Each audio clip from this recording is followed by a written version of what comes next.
Hello everyone, myself Gahin. Firstly, I heartily welcome you to all and thanks to everyone who subscribed to this channel. And I request others to subscribe soon and should not miss the lectures. Thus give me the opportunity to help you.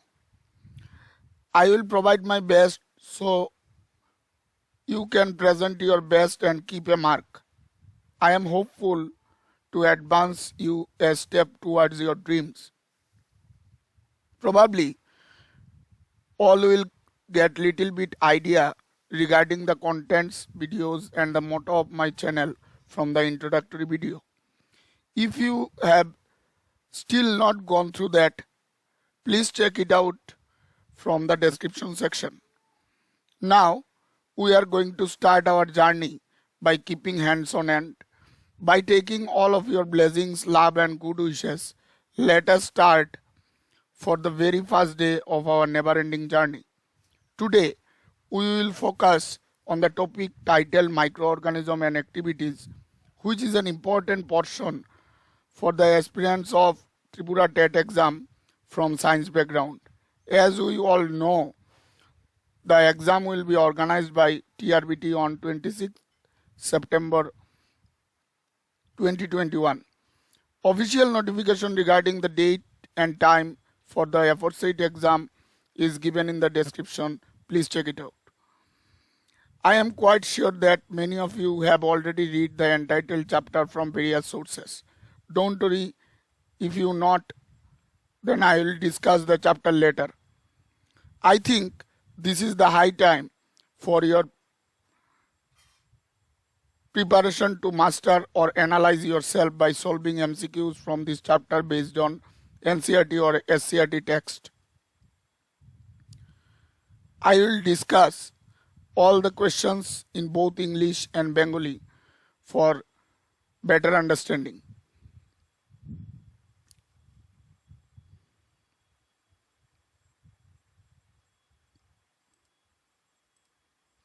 This is the syllabus for this chapter given by TRBT.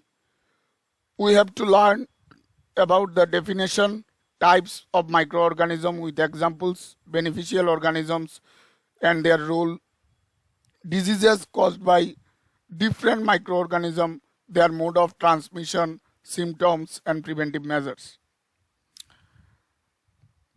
Start with the MCQs. So let's start. We will do better.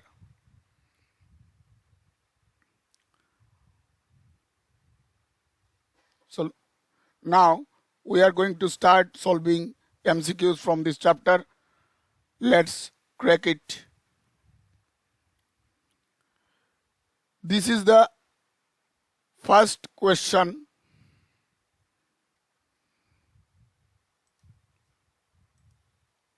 The first question asked here is diseases which are caused by microorganism are called. যে সকল রোগ অণুজীব দ্বারা সংগঠিত হয় তাদেরকে কি বলা হয়? Contagious, venereal, infectious, incurable. Contagious মানে যে সকল রোগ একজন মানুষ থেকে অন্য আরেকজন মানুষে সরাসরি ছড়ায়। That means the disease which is spread from one person to another person directly. Venereal বলতে সেক্সুয়ালি ট্রান্সমিটেড ডিজিজ অথবা যৌন সংক্রামিত রোগগুলোকে বোঝায়। ইনফেকশাস বলতে সংক্রমণযোগ্য রোগ যেমন কলেরা, টাইফয়েড যেগুলো অণুজীব দ্বারা ছড়ায় সেইগুলোকে বোঝায়। অ্যান্ড ইনকিউরেবল বলতে সেই সকল রোগকে বোঝায় যেগুলো দুরারোগ্য ব্যাধি, মানে যেগুলো সহজে নিরাময় হয় না। তো এক্ষেত্রে সঠিক উত্তর হবে ইনফেকশাস, মানে সংক্রমণযোগ্য রোগ, যে সকল রোগ অণুজীব দ্বারা ছড়ায়। Now question number 2. A medicine which contain dead or weakened germs is used to prevent infectious disease is called A. Antiseptic, antibiotic, antibodies, and vaccine. Which will be the correct answer? The correct answer will be vaccine. বাংলায় বলা হয় টিকা। এক্ষেত্রে একটি মৃত অথবা কার্যক্ষমতাহীন অণুজীবকে ব্যবহার করে ঔষধ তৈরি করা হয়, তাকে ভ্যাকসিন বলে। বর্তমান দিনে কোভিড-19 রোগের বা মহামারীর বা অতিমারীর যাই বলি বিরুদ্ধে সারা ভারতবর্ষে সবাইকে ভ্যাকসিন দেওয়ার কাজ চলছে। We all of us are very much aware of it. So the answer will be vaccine. Now the question number 3. Viruses are made of. Virus কি নিয়ে তৈরি হয়? DNA, RNA, protein code, all of them. DNA, RNA, protein আবরণী অথবা উপরের সবকটি। ভাইরাসের মধ্যে দুটো জিনিস থাকে, একটা হচ্ছে প্রোটিন কোড বা প্রোটিন আবরণী, আর জেনেটিক বস্তু বা জেনেটিক ম্যাটেরিয়াল হিসাবে ডিএনএ অথবা আরএনএ। যদি ডিএনএ থাকে সেই ধরনের ভাইরাসকে আমরা বলবো ডিএনএ ভাইরাস, যেমন ব্যাকটেরিওফাজ, যারা ব্যাকটেরিয়ার দেহে সংক্রমণ ঘটায়। আর যদি আরএনএ থাকে তাহলে আমরা বলবো আরএনএ ভাইরাস। উদাহরণস্বরূপ tobacco mosaic virus, human immunodeficiency virus. So the correct answer will be all of them. ভাইরাসের মধ্যে সবগুলোকেই আমরা দেখতে পাই।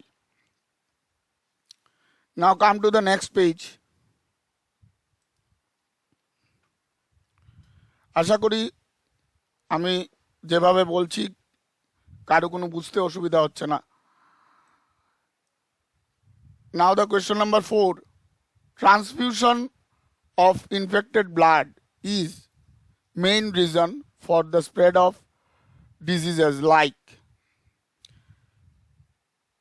এখানে বলতে চাইছে সংক্রামিত রক্ত সঞ্চারণের ফলে যে সকল রোগ বিস্তার লাভ করে সেগুলি কি?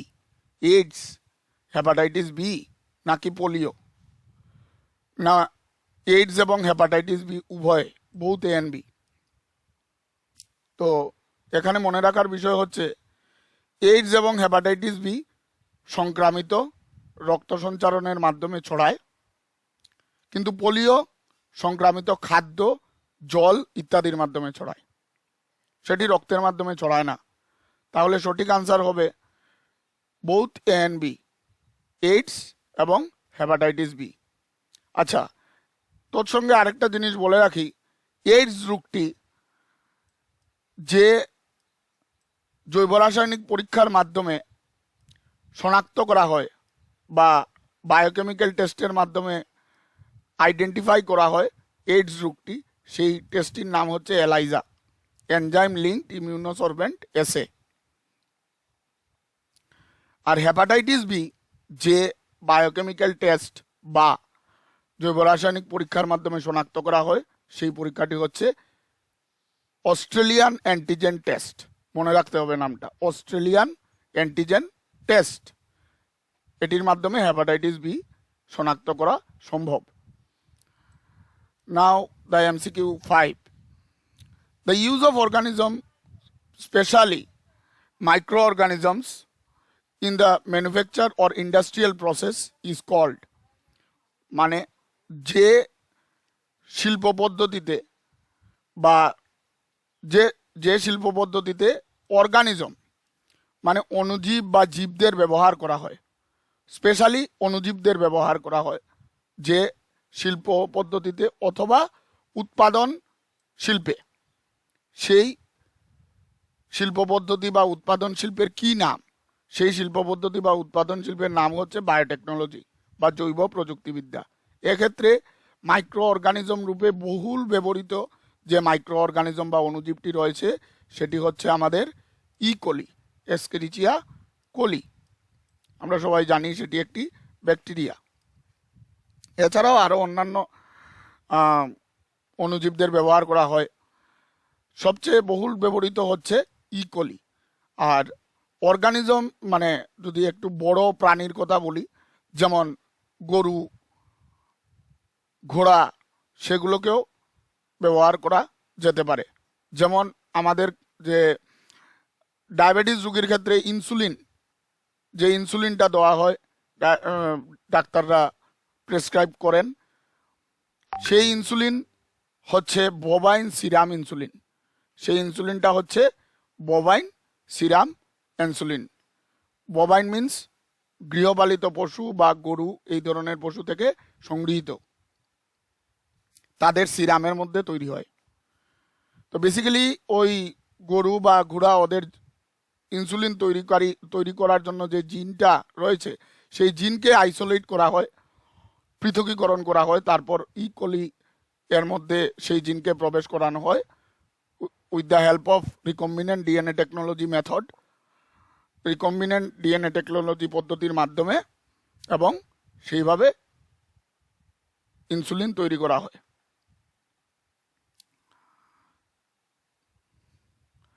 আবার বর্তমান দিনে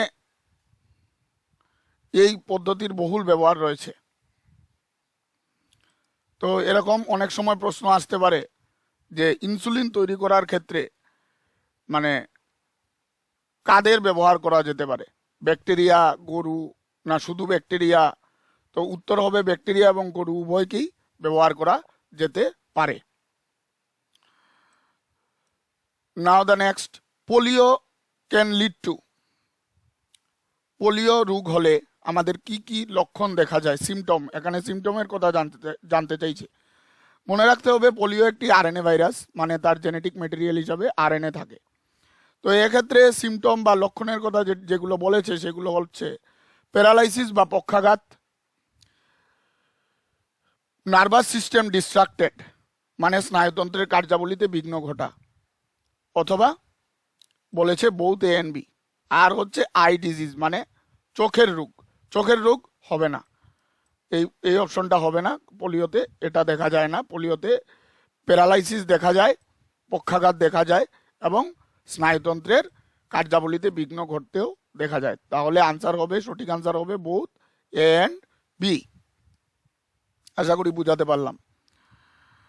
ব্যাকটেরিয়া আর, ব্যাকটেরিয়া কি? নন লিভিং, মানে অজীবজ, ইউনিসেলুলার অর্গানিজম, এককোষী জীব, মাল্টিসেলুলার অর্গানিজম, বহুকোষী জীব, নাকি কমপ্লেক্স অর্গানিজম বা জটিল জীব? তো ব্যাকটেরিয়া হচ্ছে আমাদের ইউনিসেলুলার অর্গানিজম, ঠিক আছে, মানে এককোষী জীব। ব্যাকটেরিয়া একটি মাত্র কোষ নিয়ে তৈরি হয়, এবং সেটি প্রোক্যারিওটিকও বটে, কারণ তার নিউক্লিয়াস সুগঠিত নয়।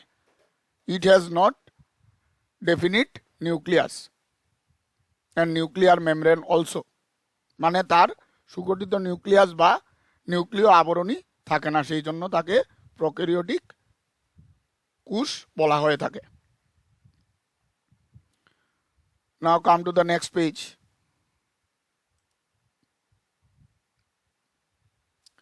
Viruses are not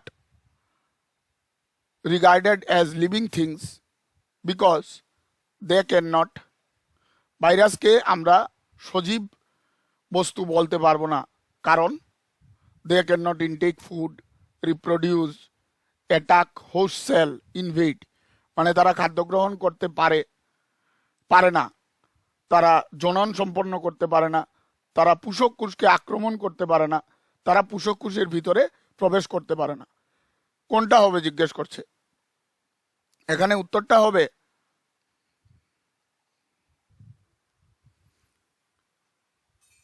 তো এক্ষেত্রে সঠিক আনসারটি হবে ভাইরাস পোষক কোষের বাইরে জনন সম্পন্ন করতে পারে না, সেই জন্য ভাইরাসকে আমরা সজীব বস্তু বলতে পারবো না। তো ইট ক্যান নট বা দে ক্যান নট রিপ্রোডিউস হবে আনসারটা। Now the next, female anopheles mosquito spread. Female anopheles মশার দ্বারা বা স্ত্রী অ্যানোফিলিস মশার দ্বারা কোন রোগটি ছড়ায়? আনসার হবে ম্যালেরিয়া, আমাদের সবার জানা আছে। কিন্তু তৎসঙ্গে আমাদের মনে রাখতে হবে আরও দুটো জিনিস। যেগুলো অনেক সময় পরীক্ষাতে আসে।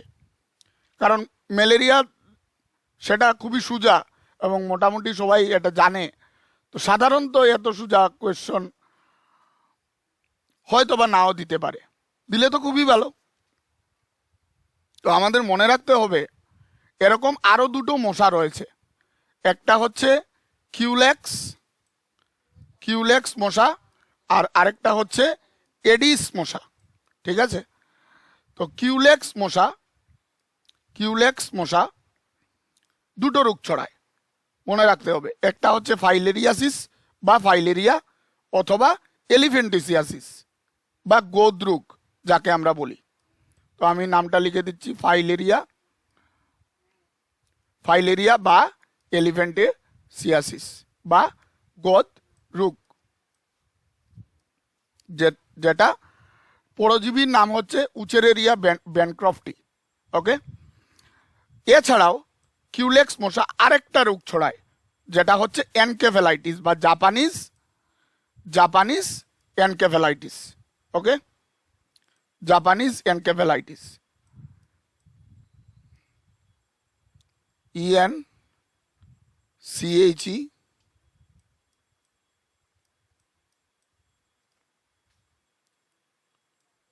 এনকেফেলিটিস, এটা অনেক সময় পরীক্ষাতে আসতে পারে। আর এডিস মশার দ্বারা যে রোগটি ছড়ায় সেটি হচ্ছে ডেঙ্গু। আশা করি এই ইনফরমেশনটি কাজে লাগবে। কিউলেক্স ফাইলেরিয়া এবং জাপানিজ এনকেফেলাইটিস ছড়ায়, আর এডিস ডেঙ্গু রোগ ছড়ায়। তো এগুলোকে বলা হয় ভেক্টর, রোগের ভেক্টর। যেমন স্ত্রী অ্যানোফিলিস মশা হচ্ছে ম্যালেরিয়া রোগের ভেক্টর বা বাহক, মানে যারা রোগটির জন্য দায়ী প্যাথোজেন বা পরজীবীকে বহন করে। ওকে, they carry the pathogens which are responsible for the disease are called vectors. Bacterial diseases includes, এখানের মধ্যে কোনগুলো ব্যাকটেরিয়ার দ্বারা সংগঠিত রোগ? Diphtheria, SARS, smallpox, dengue fever. Okay, তো ডিপথেরিয়া হচ্ছে কোরিনিব্যাকটেরিয়াম ডিপথেরির দ্বারা সংগঠিত একটি রোগ। ওকে, নাম থেকেই বোঝা যাচ্ছে কোরিনিব্যাকটেরিয়াম ডিপথেরি, মানে এটাই হওয়ার সম্ভাবনা বেশি। ঠিক আছে, আমরা বাকিগুলো দেখে নিই। সার্স মানে সিভিয়ার অ্যাকিউট রেসপিরেটরি সিনড্রোম, যেটা বর্তমানে করোনা ভাইরাস ফ্যামিলির ভাইরাসের দ্বারা হয়ে থাকে সাধারণত। আর হচ্ছে স্মলপক্স হচ্ছে ভেরিওলা ভাইরাসের দ্বারা সংগঠিত হয়। ডেঙ্গু ফিভার ডেঙ্গু ভাইরাসের দ্বারা সংগঠিত হয়। তাহলে ব্যাকটেরিয়া শুধু একটাই পাওয়া গেল, সেটি হলো ডিপথেরিয়া। নাম কি? Corynebacterium diphtheriae.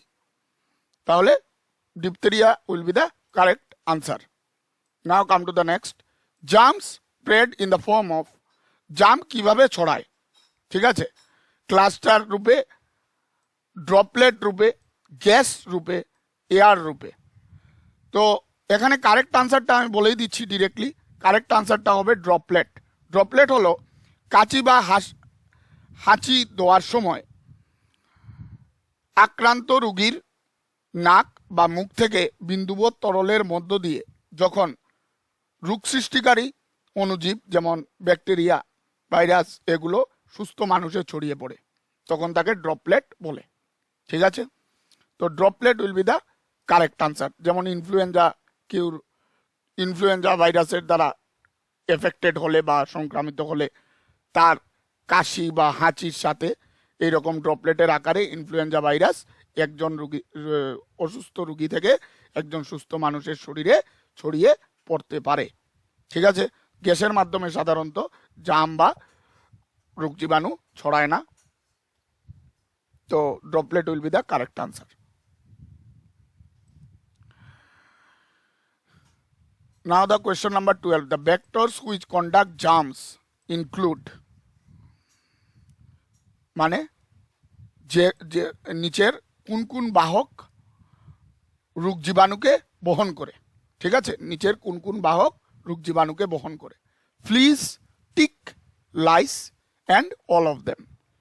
ফ্লিজ মানে ডানাহীন মাছি জাতীয় কিছু কীট, আর টিক হচ্ছে আঁটুলি, বাংলায় এদের বলা হয় আঁটুলি। লাইস হচ্ছে বা লিস যাই বলি, উকুন সাধারণত মাথায় থাকে। তো সবগুলো হতে পারে, সবগুলোর মাধ্যমেই জাম ছড়াতে পারে। ঠিক আছে, সবগুলোর মাধ্যমেই এখানে জাম ছড়াতে পারে। ফ্লিজের মাধ্যমেও পারে, টিকের মাধ্যমেও পারে এবং লিসের মাধ্যমেও পারে। তারপর হচ্ছে খুব important question, bacteria which have, this one is very important, bacteria which have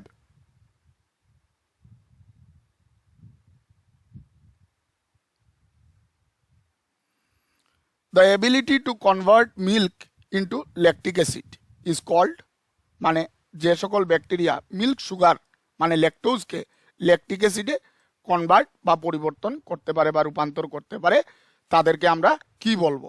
ঠিক আছে, এই হচ্ছে প্রশ্ন। তাদেরকে বলা হয় সাধারণত ল্যাকটিক অ্যাসিড ব্যাকটেরিয়া বা ল্যাব। এই ল্যাকটিক অ্যাসিড ব্যাকটেরিয়া বা ল্যাবের উদাহরণ হচ্ছে ল্যাক্টোবেসিলাস, ল্যাক্টোকোকাস, এইগুলো।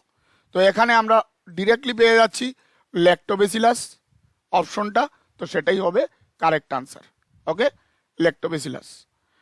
তো গ্রাম পজিটিভ ব্যাকটেরিয়া সবাই পারে না, গ্রাম নেগেটিভ ব্যাকটেরিয়ার মধ্যেও সবাই এই কাজটা পারে না, তো এটা তো অবশ্যই হবে না, স্ট্রেপ্টোকোকাসও হবে না। So Lactobacillus will be the correct answer. Milk sugar মানে ল্যাকটোজ, ল্যাকটোজ থেকে ল্যাকটিক অ্যাসিড তৈরি হয়। তো নাম থেকেই বোঝা যাচ্ছে ল্যাক্টো শব্দটা আছে, তো ল্যাক্টোবেসিলাস, এরা বেসিলাস মানে দণ্ডাকার বা রড শেপ ব্যাকটেরিয়া। তো মনে রাখতে হবে এই যে ল্যাকটোজ থেকে ল্যাকটিক অ্যাসিড তৈরি হয়, এই প্রসেসকে ল্যাকটিক অ্যাসিড ফার্মেন্টেশন বলে। কি বলে? Lactic acid fermentation. দুই ধরনের ফার্মেন্টেশন হয় আমাদের, ইম্পর্টেন্ট দুই ধরনের ফার্মেন্টেশন হয়, এক বা সন্ধান বলা যেতে পারে হয়। একটা হচ্ছে ল্যাকটিক অ্যাসিড ফার্মেন্টেশন, আর একটা হচ্ছে অ্যালকোহলিক ফার্মেন্টেশন বা আমরা বলতে পারি কুহল সন্ধান। তো এই ক্ষেত্রে ল্যাকটিক অ্যাসিড ফার্মেন্টেশনের মাধ্যমে ল্যাকটোজ থেকে ল্যাকটিক অ্যাসিড তৈরি হয়। আশা করি বুঝাতে পারলাম। তো next question, to fight against disease human beings have special, রোগের সঙ্গে যুদ্ধ করার জন্য বা রোগকে প্রতিরোধ করার জন্য মানুষের মধ্যে কি কি জিনিস রয়েছে? Natural barriers, immune system, both A and B, antibiotics. Natural barriers মানে প্রাকৃতিক প্রতিবন্ধক, আর ইমিউন সিস্টেম হচ্ছে অনাক্রম্যতন্ত্র, বোথ এ এন্ড বি উপরের দুটোই, আর অ্যান্টিবায়োটিক। তো ন্যাচারাল ব্যারিয়ারের মধ্যে সাধারণত যে জিনিসগুলো পড়ছে সেগুলো হচ্ছে মানুষের ত্বক, স্কিন, ম্যাক্রোফাজ বলে কিছু কোষ রয়েছে যেগুলো ফ্যাগোসাইটোসিস পদ্ধতিতে রোগ জীবাণুদের ধ্বংস করে, লাইসোজাইম উৎসেচক, একটি উৎসেচক যেটি লাইসোজোম নামক কোষীয় অঙ্গাণু থেকে, সেল অর্গানেল থেকে রিলিজ হয়। তো এই ধরনের ন্যাচারাল ব্যারিয়ার রয়েছে আমাদের শরীরে। তৎসঙ্গে ইমিউন সিস্টেম বা অনাক্রম্যতন্ত্রও রয়েছে। ইমিউন সিস্টেম দুইভাবে কাজ করতে পারে, either humoral process or you can say রসভিত্তিক অনাক্রম্যতা, এবং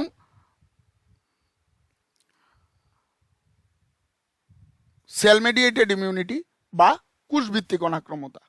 তো এখানে লিম্ফোসাইট বা বি লিম্ফোসাইট এবং টি লিম্ফোসাইটের গুরুত্বপূর্ণ ভূমিকা রয়েছে ইমিউন সিস্টেম বা অনাক্রম্যতন্ত্রের ক্ষেত্রে। তো দুটোই মানুষের রয়েছে, so answer will be the both A and B. I hope it is clear. Ability to eat away germ is the speciality of, মানে রোগ জীবাণুকে খেয়ে ফেলা, এই বিশেষ বৈশিষ্ট্যটি নিচের কার মধ্যে দেখা যায়? রেড ব্লাড সেল মানে লোহিত রক্তকণিকা, হোয়াইট ব্লাড সেল মানে শ্বেত রক্তকণিকা, লিভার হচ্ছে যকৃৎ, এখানে যকৃতের কোষের কথা বলতে চাইছে, আর প্লাজমা মানে রক্ত রস। ঠিক আছে, তাহলে আমরা সবাই জানি আনসারটা কি হতে পারে। আনসারটা হতে পারে হোয়াইট ব্লাড সেল বা শ্বেত রক্তকণিকা। এরা ফ্যাগোসাইটোসিস প্রসেসে রোগ জীবাণুদের খেয়ে ফেলে। ঠিক, তো এরকম দুটি শ্বেত রক্তকণিকার উদাহরণ হচ্ছে নিউট্রোফিল এবং মনোসাইট, যারা ফ্যাগোসাইটোসিস পদ্ধতিতে রোগ জীবাণুদের খেয়ে ফেলে। ওকে, আশা করি বুঝাতে পারলাম।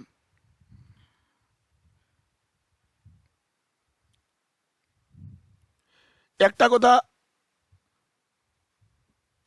বলতে চাইছি যে এই ভিডিওটা আমার ইউটিউবে প্রথম ভিডিও, তো স্বাভাবিকভাবেই হয়তো আমি পুরোটা এখনো দক্ষ হয়ে উঠতে পারিনি কিভাবে সব কিছু ম্যানেজ করতে হয়, টেকনিক্যাল বিষয়গুলো। তো এই ভিডিওর ইমপ্রুভমেন্টের জন্য, ভিডিও কোয়ালিটির ইমপ্রুভমেন্টের জন্য বা অন্য কোনো টেকনিক্যাল ইমপ্রুভমেন্টের জন্য সবার যা ইনপুটস বা অ্যাডভাইস থাকবে সেগুলি খুব important for my improvement and this channel also. So please give your valuable suggestions for the betterment of the video, and all of them will be heartily welcomed. Okay, thank you all. Now carry forward. Question number 16. The thread-like structure which helps bacteria to move is called. ব্যাকটেরিয়ার দেহে একটি সুতার মতো বা সূত্রাকার গঠন রয়েছে যেটি ব্যাকটেরিয়াকে চলাচল করতে সাহায্য করে। সেই স্ট্রাকচারটিকে কি বলবো? সেই স্ট্রাকচারটিকে বলে ফ্লাজেলা। ক্রোমোজোম তো হবেই না, সেল ওয়ালও হবে না, নিউক্লিয়াসও হবে না, আর ব্যাকটেরিয়ার মধ্যে তো নিউক্লিয়াস থাকেই না, সুগঠিত নিউক্লিয়াস নেই। তো অপশনটা হবে ফ্লাজেলা। ফ্লাজেলা ফ্লাজেলিন প্রোটিন নিয়ে গঠিত। তো correct answer will be flagella, and it is the locomotory organ বা গমনাঙ্গ বলা যেতে পারে, locomotory organ for the bacteria. Now come to the next. A medicine which is use to treat or cure bacterial diseases by killing or stopping their growth of bacteria is called. কি বলতে চাইছে? একটা ঔষধ যা ব্যাকটেরিয়ার দ্বারা সংগঠিত রোগকে নিরাময় করতে ব্যবহৃত হয়। এবং তারা কিভাবে কাজ করে? তারা হয় ব্যাকটেরিয়াগুলোকে হত্যা করে, অথবা তারা ব্যাকটেরিয়ার বৃদ্ধিকে অবদমিত করে, মানে বন্ধ করে দেয়। তো সেই ঔষধটিকে আমরা কি বলবো? অ্যান্টিবডি বলবো, অ্যান্টিজেন বলবো, না অ্যান্টিবায়োটিক বলবো, না অ্যান্টিসেপটিক বলবো? সেই উত্তরটা হবে অ্যান্টিবায়োটিক। এরকম একটা অ্যান্টিবায়োটিকের উদাহরণ হচ্ছে পেনিসিলিন। আশা করি আমরা সবাই জানি পেনিসিলিন কোথা থেকে এসেছে। পেনিসিলিন এসেছে পেনিসিলিয়াম নোটেটাম নামক ছত্রাক বা ফাঙ্গাস থেকে। তো সেই পেনিসিলিন অ্যান্টিবায়োটিক কোষপ্রাচীরকে ধ্বংস করে, ব্যাকটেরিয়ার কোষপ্রাচীরকে ধ্বংস করে এবং ব্যাকটেরিয়াটিকে হত্যা করে, কিলিং। আবার কোনো কোনো অ্যান্টিবায়োটিক রয়েছে যারা ব্যাকটেরিয়ার গ্রোথকেও স্টপ করে দেয়, মানে বৃদ্ধিকে ব্যাহত করে, কিন্তু ব্যাকটেরিয়াটিকে মারে না, ফলে ধীরে ধীরে সেই রোগটি নিরাময় হয়ে যায়। Now the question number 18. The introduction of dead or weak germs into the body orally or by injection to train body to fight the real germs on attack is called. খুব সুন্দর প্রশ্ন, যেটা সমগ্র পৃথিবীব্যাপী বর্তমান দিনে চলছে বা বিগত কিছুদিন ধরে চলে আসছে বলা যেতে পারে। তো সেটিকে আমরা কি বলবো? ভ্যাকসিনেশন, টিকাকরণ, ইমিউনাইজেশন, না অনাক্রম্যকরণ, না বোথ এ অ্যান্ড বি, উপরের দুটোই, না ইনফেক্টিং মানে সংক্রমণ বৃদ্ধি করা। স্বাভাবিকভাবে এটা তো হবেই না। তো আনসার হবে বোথ এ অ্যান্ড বি, উপরের দুটোই, ভ্যাকসিনেশন বা ইমিউনাইজেশন। ভ্যাকসিনেশন ইমিউনাইজেশন দুটোই প্রায়ই একই শব্দ, প্রায় সময় এরা ইন্টারচেঞ্জেবলি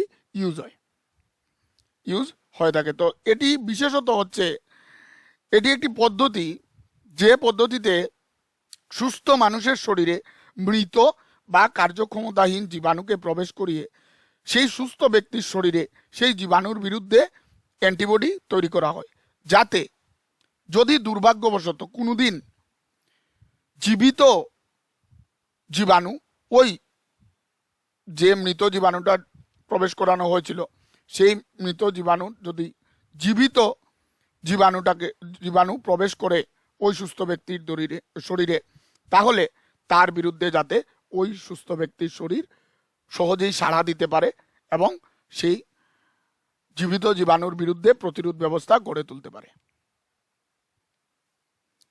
তো এই পদ্ধতিকে বলা হয় ভ্যাকসিনেশন বা ইমিউনাইজেশন। তো আনসার হবে both A and B, corona ভ্যাকসিনের দ্বারা যেটা করা হচ্ছে কোভিশিল্ড এবং কোভ্যাক্সিনের মাধ্যমে। তারপর হচ্ছে ইউনিসেলুলার মাইক্রোস্কোপিক ফাঙ্গি আর নিচের কোনটা এককোষী আণুবীক্ষণিক ছত্রাক?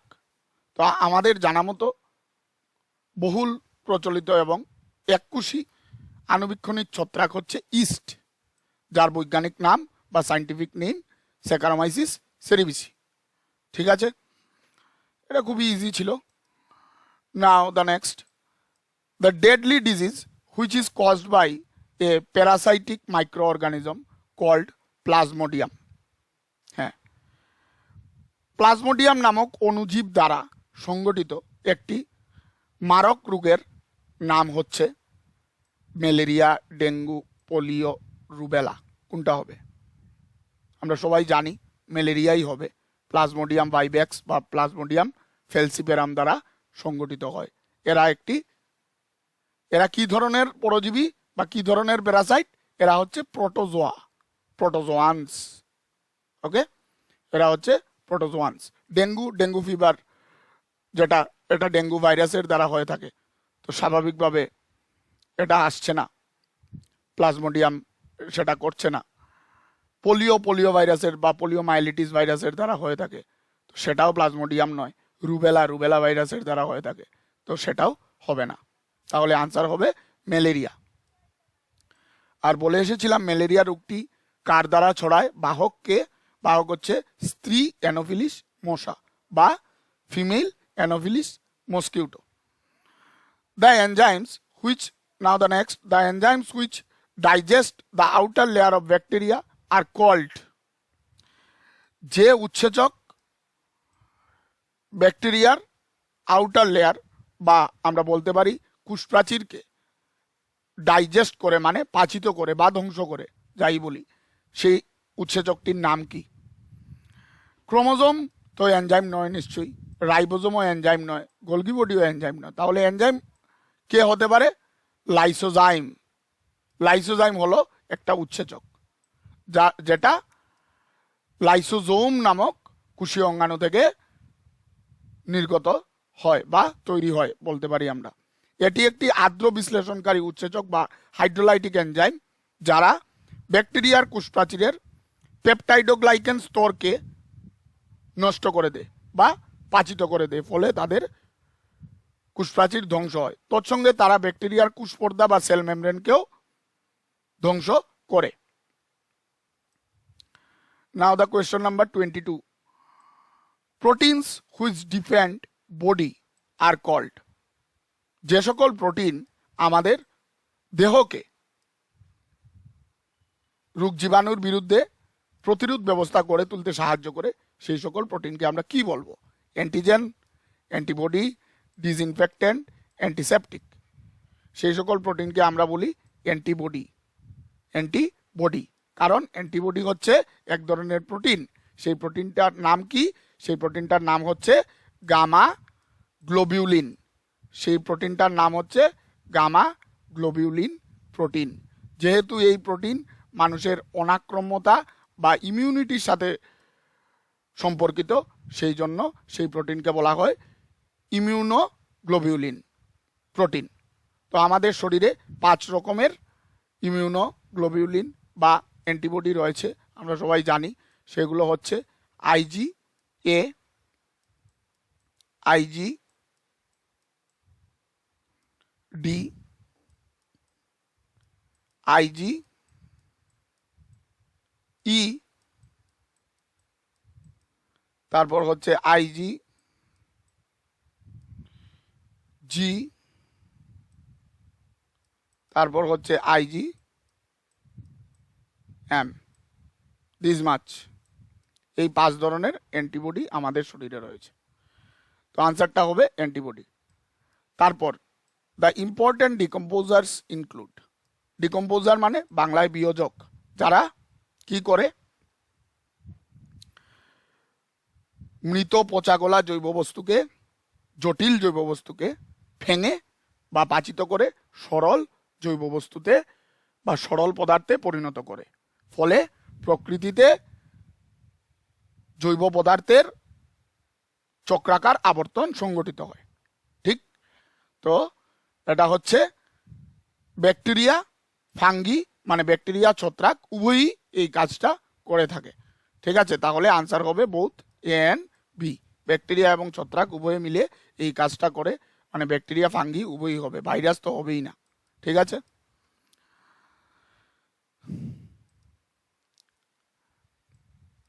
তারপর অ্যান্টিমাইক্রোবিয়াল কম্পাউন্ডস ইনক্লুডস, অ্যান্টিমাইক্রোবিয়াল মানে যারা অণুজীবদের ধ্বংস করে, অণুজীবদের ধ্বংস করে এরকম কিছু কম্পাউন্ডের মধ্যে বা বস্তুর মধ্যে কি কি পড়বে? অ্যান্টিসেপটিক পড়বে, ডিসইনফেক্টেন্ট পড়বে, বোথ এ এন্ড বি মানে অ্যান্টিসেপটিক এবং ডিসইনফেক্টেন্ট উভয়ই পড়বে, অ্যান্টিবায়োটিক্স পড়বে, কে পড়বে? তো এটা হচ্ছে এক্ষেত্রে দুটোই পড়বে। ঠিক আছে, বোথ এ এন্ড বি মানে অ্যান্টিসেপটিক এবং ডিসইনফেক্টেন্ট উভয়ই পড়বে। অ্যান্টিসেপটিক হলো সেই সকল কম্পাউন্ড, ঠিক আছে, সেই সকল কম্পাউন্ড বা বস্তু যারা অণুজীবদের বৃদ্ধি ব্যাহত করে বা অবদমিত করে, মানে repress the growth of the micro organism. উদাহরণস্বরূপ বলা যেতে পারে হাইড্রোজেন পারক্সাইড একটি অ্যান্টিসেপটিক। আবার ডিসইনফেক্টেন্ট হলো তারা যারা মাইক্রো অর্গানিজম বা অণুজীবদের হত্যা করে। উদাহরণস্বরূপ বলা যেতে পারে সোডিয়াম হাইপোক্লোরাইট এবং 70% অ্যালকোহলও তার মধ্যে পড়ে। 70% অ্যালকোহল বেসিক্যালি অ্যান্টিসেপটিকের মধ্যেই পড়ে। যাই হোক, তো সোডিয়াম হাইপোক্লোরাইট হচ্ছে ডিসইনফেক্টেন্টের উদাহরণ। তাহলে দেখা যাচ্ছে উভয়ই antimicrobial. So both A and B will be the answer. A bacterial cell lacks, bacterial সেলের মধ্যে কি থাকে না? ফ্লাজেলা থাকে না, বলতে চাইছি আর কি, ক্রোমোজোম থাকে না, সেল ওয়াল থাকে না, নিউক্লিয়াস থাকে না, কে থাকে না? Which is not present in a bacterial sell মানে ব্যাকটেরিয়ার কোষে কি থাকে না? ব্যাকটেরিয়ার কোষে নিউক্লিয়াস থাকে না। আমরা সবাই জানি ব্যাকটেরিয়ার কোষে সুসংগঠিত নিউক্লিয়াস অনুপস্থিত, মানে not present. Nucleus is not present, কারণ তার মধ্যে নিউক্লিয় আবরণী বা নিউক্লিয়ার মেমব্রেনও থাকে না। সেই জন্য ব্যাকটেরিয়াকে আমরা প্রোক্যারিওটিক বলে থাকি। ঠিক আছে, তো তারপরের question, the first antibiotic which was discovered by, এই পৃথিবীর প্রথম অ্যান্টিবায়োটিক যেটা আবিষ্কার হয়েছিল তার নাম হচ্ছে Alexander Fleming, Louis Thomson, Louis Pasteur. তো আলেকজান্ডার ফ্লেমিং হবে আনসার। আমরা জানি বিজ্ঞানী আলেকজান্ডার ফ্লেমিং, আলেকজান্ডার ফ্লেমিং এই কাজটি করেছিলেন। তিনি পেনিসিলিয়াম নোটেটাম নামক ছত্রাক থেকে পেনিসিলিন নামক অ্যান্টিবায়োটিক তৈরি করেছিলেন, যারা ব্যাকটেরিয়াকে হত্যা করে বা ব্যাকটেরিয়াকে ধ্বংস করে বলা যেতে পারে। The last question of this page, penicillium is used to treat infections which are, penicillium কার বিরুদ্ধে ইউজ হয়? পেনিসিলিয়ামকে কোন ধরনের রোগের বিরুদ্ধে আমরা ইউজ করতে পারি অ্যান্টিবায়োটিক হিসাবে? Viral, bacterial, fungal, east. ঠিক আছে, তো ইস্ট তো হবেই না, কারণ ওরা সমগোত্রীয়। ফাঙ্গালও হবে না সমগোত্রীয়, তো হবে ব্যাকটেরিয়াল। এটা একটা অ্যান্টিবায়োটিক, সো আনসার হবে ব্যাকটেরিয়াল। তো একটু জেনে নিই আমরা যে পেনিসিলিয়াম ব্যাকটেরিয়াকে কিভাবে ধ্বংস করে। আমরা জানি যে ব্যাকটেরিয়ার কোষপ্রাচীর পেপটাইডোগ্লাইকেন নামক বস্তু দিয়ে তৈরি, জৈব বস্তু দিয়ে তৈরি।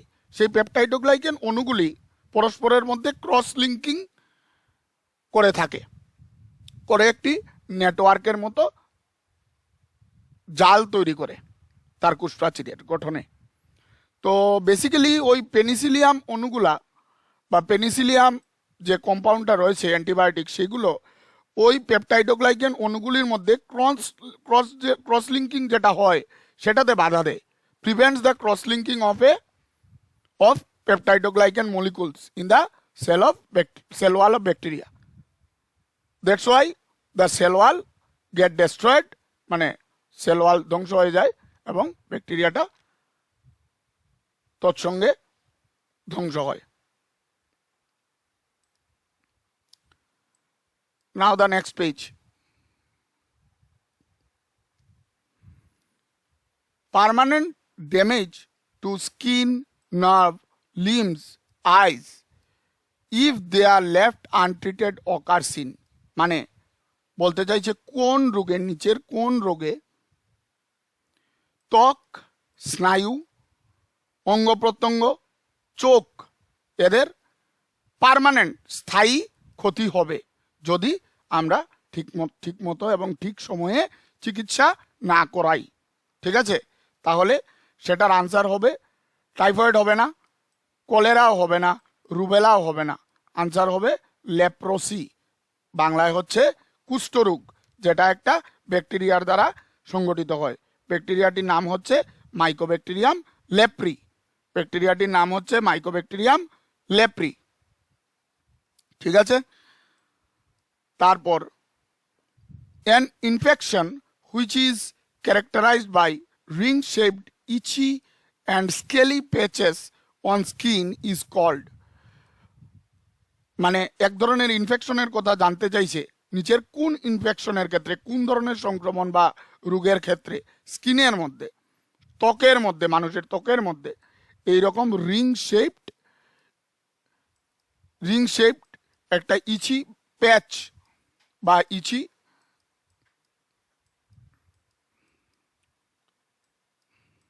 প্যাচ তৈরি হয়। প্যাচ মানে গোলাকার একটা অংশ। ইচি বলতে এখানে চুলকুনি হয়, স্কেলি প্যাচেস থাকে।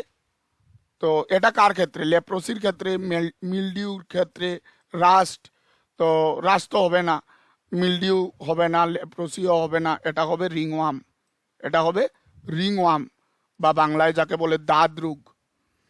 তো এটা বেসিক্যালি ছত্রাক বা ফাঙ্গাসের দ্বারা হয়ে থাকে এই রোগটা। কিছু ফাঙ্গাস আছে যেমন ট্রাইকোফাইটন, মাইক্রোস্পোরাম, এপিডার্মোফাইটন, এই ধরনের ফাঙ্গাস বা ছত্রাকের দ্বারা এই রোগটা হয়ে থাকে দাঁত। Now the next, fungal infection in plant include, মানে উদ্ভিদের মধ্যে যদি ছত্রাকের আক্রমণ হয় বা সংক্রমণ হয় তাহলে কি কি হতে পারে? Rust, mildew, blight, all of them. কোনটা?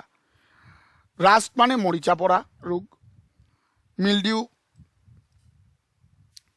তো মানে অনেকটা ফুসকুড়ির মতো হওয়া, আর ব্লাইট মানে ধসা রোগ। তো আমরা জানি যে এগুলো সকলেই হতে পারে, all of them will be the answer. রাস্টের একটা খুব কমন এক্সাম্পল আমরা সবাই জানি, যেটা গম গাছের কাণ্ডে হয়, হুইট স্টেম রাস্ট, যেটা পাক্সিনিয়া গ্রামিনিস্ট্রিটিসি নামক ছত্রাক করে থাকে। তারপর bacteria can exist in shapes which are, ব্যাকটেরিয়াকে কোন আকৃতিতে পাওয়া যায়? স্ফেরিক্যাল মানে গোলাকার, রড মানে দণ্ডাকার, স্পাইরাল মানে সর্পিলাকার, আর হচ্ছে অল অফ দেম, উপরের সবকটি। তো হ্যাঁ, উপরের সবকটি হবে উত্তরটা। ব্যাকটেরিয়াকে আমরা এই সকল আকৃতিতেই দেখতে পাই। স্ফেরিক্যাল যদি হয় তাহলে তাকে আমরা কক্কাস ব্যাকটেরিয়া বলবো। রড শেপ বা দণ্ডাকার যদি হয় তাহলে আমরা তাকে বেসিলাস ব্যাকটেরিয়া বলবো।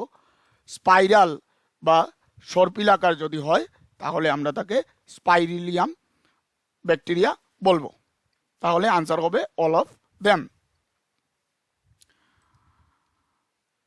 তারপর হচ্ছে living things which are too small to be seen with a naked eye are called, মানে সজীব বস্তু যারা এত ছোট যে তাদেরকে খালি চোখে দেখা যায় না, এদেরকে আমরা কি বলবো? Micro organism, unicellular organism, multicellular organism, complex organism. Micro organism মানে অণুজীব, ইউনিসেলুলার অর্গানিজম হচ্ছে এককোষী জীব, মাল্টিসেলুলার অর্গানিজম হচ্ছে বহুকোষী জীব এবং কমপ্লেক্স অর্গানিজম হচ্ছে জটিল জীব। তাহলে আনসার কি হবে? আনসার হবে মাইক্রো অর্গানিজম মানে অণুজীব যাদেরকে মাইক্রোস্কোপ দিয়ে বা অণুবীক্ষণ যন্ত্রের সাহায্যে দেখা যায়, মানে খালি চোখে যাদের দেখা যায় না। ঠিক আছে? অনেকে ভাবতে পারো যে ইউনিসেলুলার অর্গানিজম কেন নয়, ঠিক? তাহলে বলে রাখি, ইউনিসেলুলার অর্গানিজমের মধ্যে প্যারামেসিয়াম নামক একটি জীব আছে যাকে অনেক সময় খালি চোখে দেখা গেলেও যেতে পারে, কারণ প্যারামেসিয়ামের সাইজ হচ্ছে 50 to 300 মাইক্রন, যাকে অনেক সময় খালি চোখেও দেখা যায়। ঠিক আছে? তো সেই জন্য ইউনিসেলুলার অর্গানিজম বা এককোষী জীব এটার আনসার হবে না। ওকে, ক্লিয়ার? তো তারপর হচ্ছে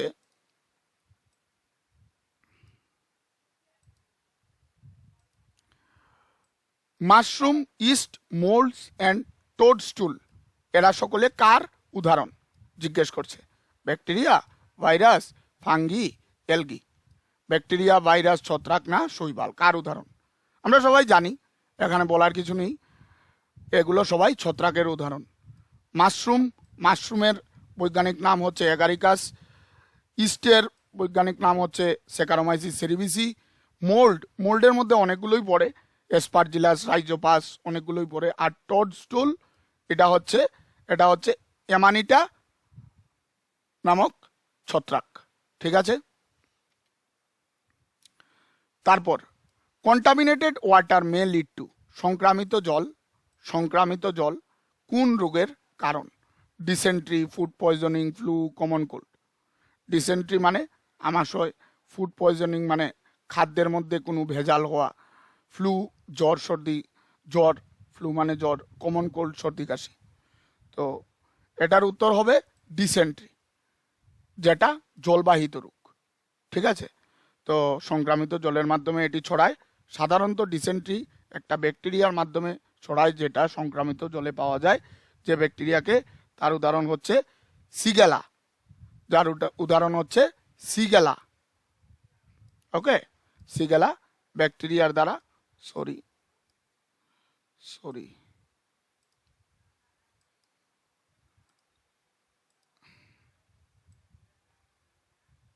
সিগেলা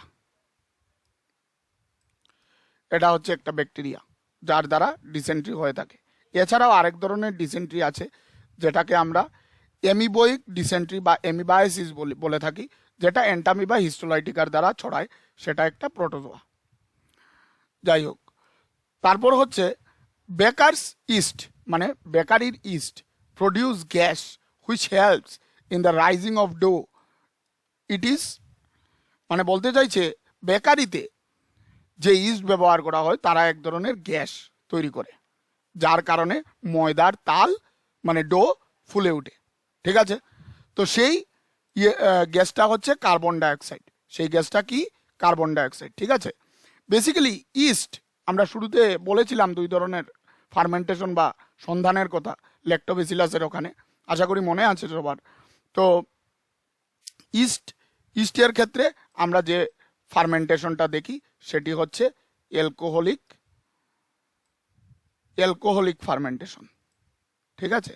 ইস্টের ক্ষেত্রে আমরা যে ফার্মেন্টেশনটা দেখি সেটি হচ্ছে অ্যালকোহলিক ফার্মেন্টেশন। তো অ্যালকোহলিক ফার্মেন্টেশনে ইথানল তৈরি হয় যেটা একটা অ্যালকোহল, আমরা সবাই জানি ইথাইল অ্যালকোহল, আর তৈরি হয় CO2 কার্বন ডাইঅক্সাইড, যে কার্বন ডাইঅক্সাইডের জন্য ময়দার তাল ফুলে ওঠে বেকারিতে। ঠিক আছে, তো বেকারিতে বহুল ব্যবহৃত একটি ছত্রাকের উদাহরণ যদি প্রশ্ন করে তাহলে আনসার হবে ইস্ট বা স্যাকারোমাইসিস সেরিভিসি। ঠিক আছে, এবং তৎসঙ্গে ইস্ট বা স্যাকারোমাইসিস সেরিভিসি একটি এককুশী ছত্রাকও বটে, unicellular fungi. Okay, so now we will go forward. Question number 36. Prevention is better than cure. এটা সবাই জানি আমরা, এটা একটা প্রবাদ বাক্য, এখানে আর বলার কিছু নেই, যে রোগ নিরাময়ের থেকে রোগ প্রতিরোধ অনেক বেশি উপযোগী। ঠিক, তারপর হচ্ছে সেই জন্য আমাদের মাস্ক লাগিয়ে রাখতে হয়, কোভিড এসেনশিয়াল বিহেভিয়ার এর মধ্যে পড়ে এগুলো, মাস্ক ব্যবহার করা, স্যানিটাইজার ব্যবহার করা, দূরত্ব, সামাজিক দূরত্ব বজায় রাখা। তো এটা হচ্ছে preventive measures, right? Now the question number 37, germs May enter the body via. Germs মানে রোগ জীবাণু আমাদের শরীরে কিভাবে প্রবেশ করতে পারে? মাউথ মুখের মাধ্যমে, স্কিন ত্বকের মাধ্যমে, আই চোখের মাধ্যমে, অথবা উপরের সবকটি। তো আমাদের দেহে রোগ জীবাণু উপরের সবকটি মাধ্যমেই প্রবেশ করতে পারে, মুখ, চোখ এবং ত্বকের মাধ্যমে, মনে রাখতে হবে।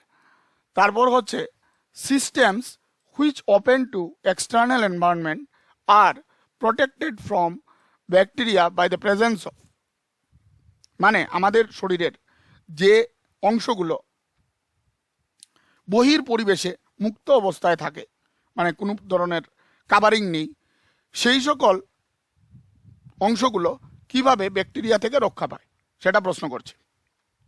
যেমন আমাদের নোস্ট্রিল বা নাসারন্ধ্রের অভ্যন্তরটা বাইরের এনভায়রনমেন্টের সাথে পুরো বাইরের এনভায়রনমেন্টের কাছে পুরো এক্সপোজ হয়ে থাকে। তো প্রশ্ন করছে যে এই জায়গাটাও কিভাবে ব্যাকটেরিয়া থেকে রক্ষা পায়। তো এটার উত্তর হবে মিউকাস মেমব্রেন, শ্লেষা পর্দা, মিউকাস মেমব্রেন থাকে ওই সব জায়গাতে, যে জায়গাগুলো বাইরের পরিবেশের সাথে সরাসরি কন্টাক্টে বা সংস্পর্শে থাকে, এবং এই মিউকাস মেমব্রেন ব্যাকটেরিয়াকে প্রতিরোধ করে। তারপর হচ্ছে the agents which are responsible to cause infection by micro organisms are called. নিচের কোনটা মাইক্রো অর্গানিজমের মাধ্যমে রোগ ছড়াতে পারে? ঠিক আছে, প্যাথোজেন, ডিএনএ, অ্যান্টিবডি, অ্যান্টিজেন। স্বাভাবিকভাবে প্যাথোজেনই হবে আনসার, ডিএনএ, অ্যান্টিজেন, অ্যান্টিবডি তো হবেই না। প্যাথোজেন মানে ক্ষতিকারক অণুজীব, তো প্যাথোজেন হবে উত্তর, সঠিক উত্তর। তারপর flu, cold and HIV are caused due to presence of flu, যেমন ইনফ্লুয়েঞ্জা ভাইরাসের দ্বারা হয়ে থাকে, কোল্ড রাইনো ভাইরাসের দ্বারা হয়ে থাকে, এইচআইভি ভাইরাসের দ্বারা হয়ে থাকে। তারা কার দ্বারা সংগঠিত হয় প্রশ্ন করেছে, ব্যাকটেরিয়া, ভাইরাস, ইস্ট, ফাঙ্গি। উত্তর অলরেডি আমি বলেই দিয়েছি, সেটা হবে ভাইরাসের দ্বারা এই রোগগুলো হয়ে থাকে। তারপর germs on living things can be killed by using, খুব ইম্পর্টেন্ট প্রশ্ন, খুব ইম্পর্টেন্ট। যেমন আমাদের ত্বকের উপরে যদি কোনো জার্ম বা ক্ষতিকারক অণুজীব থাকে, তাকে আমরা কি দিয়ে মারব? অ্যান্টিসেপটিক দিয়ে, ডিসইনফেক্টেন্ট দিয়ে, নাকি বোথ এএনবি, অ্যান্টিসেপটিক, ডিসইনফেক্টেন্ট উভয়ই, নাকি অ্যান্টিবায়োটিক দিয়ে? কাকে ব্যবহার করব এই ক্ষেত্রে, যেখানে লিভিং থিং এর কথা বলা হয়েছে? ঠিক আছে, তো এখানে উত্তরটা হবে অ্যান্টিসেপটিক, বারবার বলছি মনে রাখবে, এখানে উত্তরটা হবে অ্যান্টিসেপটিক। অনেকে বলতে পারে যে ডিসইনফেক্টেন্ট কেন নয়? কারণ ডিসইনফেক্টেন্টগুলো অনেক বেশি কেমিক্যালি অ্যাক্টিভ কম্পাউন্ডস, অনেক বেশি সক্রিয় এবং অনেক বেশি জটিল কম্পাউন্ড, যাদের আমরা সজীব কোষের উপরে ব্যবহার করলে সেগুলো সজীব কোষের ক্ষতি করে দিতে পারে, সজীব কোষের ক্ষতি করে দিতে পারে। অনেক সময় আমরা দেখেছি সোডিয়াম হাইপোক্লোরাইড, যেটা একটা ডিসইনফেক্টেন্ট, এটাকে যদি আমরা অ্যালকোহলের মতো হাতের মধ্যে ইউজ করি ফর স্যানিটাইজেশন পারপাস, তাহলে অনেক সময় হাতের চামড়া উঠে যায়, কারণ এটা খুবই সক্রিয় জিনিস এবং এটা সজীব কোষের জন্য ভালো নয়, সজীব কোষকে মেরে দিতে পারে। হ্যাঁ ঠিক আছে, ওটা ক্ষতিকারক অণুজীবকে মারবে, তৎসঙ্গে সজীব কোষকেও মেরে দেবে, তো সেটা তো ঠিক নয়। আমাদেরকে সেই জিনিসটাই ব্যবহার করতে হবে যা ক্ষতিকারক অণুজীবকে মারবে কিন্তু আমাদের দেহের সজীব কোষকে একদম কম থেকে কম ক্ষতি করবে। তো সেক্ষেত্রে উত্তরটা হবে অ্যান্টিসেপটিক। আশা করি বুঝাতে পারলাম। এরকম কোয়েশ্চেন আসতেও পারে। The human skin is tough and waterproof and germs cannot. Human skin দৃঢ় এবং এটার মধ্য দিয়ে জল প্রবেশ করতে সাধারণত পারে না। তো বলছে তাহলে জার্মস কি হবে? জার্মস ওটার উপরে থাকে বা ওটার মধ্য দিয়ে অনুপ্রবেশ করতে পারে, ওটার স্কিনের উপরে থাকে বা স্কিনের মধ্য দিয়ে অনুপ্রবেশ করতে পারে, অথবা সে স্কিনের উপর জনন সম্পন্ন করে, অথবা কোনো কর্তিত স্থানের মধ্য দিয়ে সে প্রবেশ করতে পারে, মানে কাটা অংশের মধ্য দিয়ে প্রবেশ করতে পারে, এন্টার ফ্রম কাট। তো উত্তরটা হবে পেনিট্রেট থ্রু দ্য স্কিন।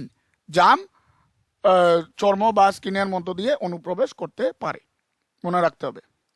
তারপর most bacteria in food is killed in our stomach by, কার মাধ্যমে? আমাদের খাদ্যের মধ্যে যে ব্যাকটেরিয়াগুলো থেকে যায় সেগুলো আমাদের স্টোমাক বা পাকস্থলীতে গিয়ে ধ্বংস হয়। প্রশ্ন হচ্ছে কার মাধ্যমে? HCl, NaCl, HNO না H2O? কার মাধ্যমে? উত্তরটা হবে HCl। আমরা সবাই জানি হাইড্রোক্লোরিক অ্যাসিড থাকে আমাদের পাকস্থলীতে। পাকস্থলীর কোন কোষ থেকে হাইড্রোক্লোরিক অ্যাসিড খরিত হয়? না অক্সিনটিক কোষ থেকে হাইড্রোক্লোরিক অ্যাসিড খরিত হয়। সেটাও তৎসঙ্গে জেনে রাখা ভালো। হাইড্রোক্লোরিক অ্যাসিড ব্যাকটেরিয়ার কোষ প্রাচীরকে ধ্বংস করে ব্যাকটেরিয়াকে হত্যা করে। ওকে, ক্লিয়ার হয়েছে? So now the examples of microscopic organism are, microscopic অর্গানিজমের মধ্যে কে কে আসবে? Bacteria, microscopic fungi, both A and B, virus, কারা থাকবে? তো এখানে উত্তর হবে ব্যাকটেরিয়া এবং মাইক্রোস্কোপিক ফাঙ্গি, মানে বোথ এ এন্ড বি হবে উত্তর। ভাইরাস হবে না। কেন হবে না? কারণ আমরা জানি ভাইরাস লিভিং নয়। Virus is not living, so we cannot consider the virus as a living organism or as a microscopic organism, কারণ এখানে লিভিং অর্গানিজমের কথা বা সজীব বস্তুর কথাই জানতে চাওয়া হয়েছে। এখন the cell wall of east is made of, east মানে ছত্রাক, ছত্রাকের কোষপ্রাচীর কি দিয়ে গঠিত? প্রশ্ন করেছে। ছত্রাকের কোষপ্রাচীর কাইটিন দিয়ে গঠিত। কি দিয়ে গঠিত? কাইটিন দিয়ে, সেলুলোজ নয়। বারবার বলছি সেলুলোজ নয়, সেলুলোজ দিয়ে উদ্ভিদের কোষপ্রাচীর গঠিত হয়, কিন্তু ছত্রাক যেমন ইস্টের কোষপ্রাচীর কাইটিন দিয়ে গঠিত হয়। কাইটিন একটা হোমোপলিস্যাকারাইড বা বাংলায় সমরূপ বহু শর্করা। তো এখানে একটু এক্সট্রা বলে রাখি, সমরূপ বহু শর্করা যখন বললাম পলিস্যাকারাইড, তাহলে নিশ্চয়ই তার একটা মনোমার বা মনোস্যাকারাইড ইউনিট আছে। তো কাইটিনের মনোস্যাকারাইড ইউনিটটা হচ্ছে N acetyl glucosamine. N acetyl glucosamine, অনেকগুলো এন অ্যাসিটাইল গ্লুকোসামাইন একের পর এক বসে কাইটিন তৈরি করে, যেটা ছত্রাকের কোষপ্রাচীরের মূল গঠনগত উপাদান বা প্রিন্সিপাল স্ট্রাকচারাল ইউনিট বা কম্পাউন্ড, যাই বলো। তারপর sweat, saliva, tears, mucus have, এদের সবার মধ্যে ঘর্ম, লালারস, অশ্রু এবং শ্লেষা, এদের সবার মধ্যে নিচের কোনটা থাকে? ঠিক আছে, ক্রোমোজোম, রাইবোজোম, গোলগি বডি, এগুলো তো হবে না। লাইসোজোম হবে, অ্যাকচুয়ালি আমার লিখতে একটু ভুল হয়েছে, এটা হবে lysozymes. Sorry for the unwanted inconvenience, এটা লাইসোজাইম হবে। তো লাইসোজাইম থাকে এদের সবার মধ্যে, অশ্রু, ঘর্ম, লালারস এবং শ্লেষাতে, যেটা এদের মধ্যে বর্তমান কোনো রোগ জীবাণুকে ধ্বংস করার কাজে ব্যবহৃত হয়। তারপর এইডস, পোলিওমাইলিটিস, রেবিস, রুবেলা, অল আর, এগুলো কি ধরনের রোগ জানতে চাইছে, ভাইরাল, ব্যাকটেরিয়াল, ফাঙ্গাল না ইস্টের দ্বারা হয়ে থাকে। তো এখানে বলার কিছুই নেই, AIDS HIV virus, poliomyelitis polio virus, rabies virus, rubella virus. So the answer will be clearly viral. Okay, so the answer will be clearly viral disease. All of them are viral disease. আমরা প্রায় শেষ পর্যায়ে চলে এসেছি। তো question number 48, germs on floor and non-living things are destroyed by, হ্যাঁ এই প্রশ্নটাও তৎসঙ্গে খুব ইম্পর্টেন্ট। আগে ছিল লিভিং, এখন হচ্ছে নন লিভিং।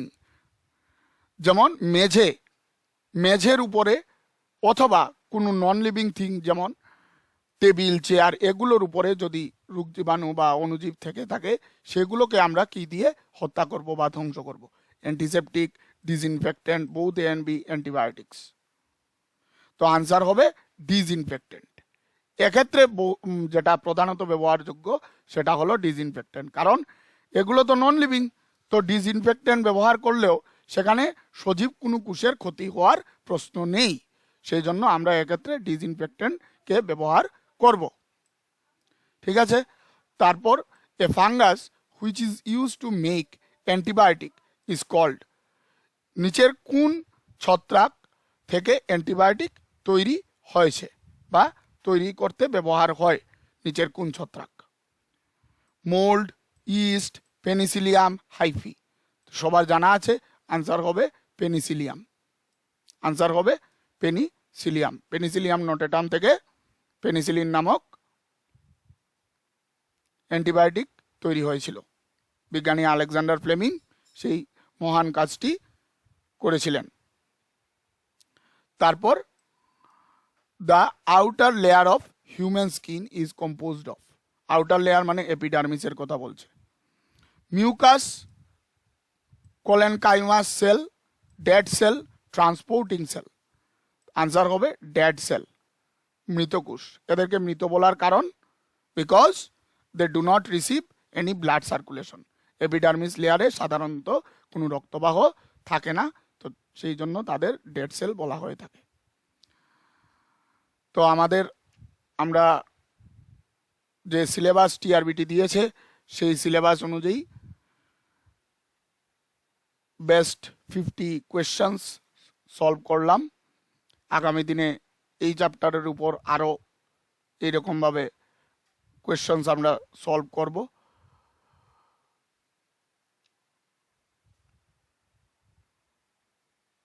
তো আজকের জন্য এতটুকুই।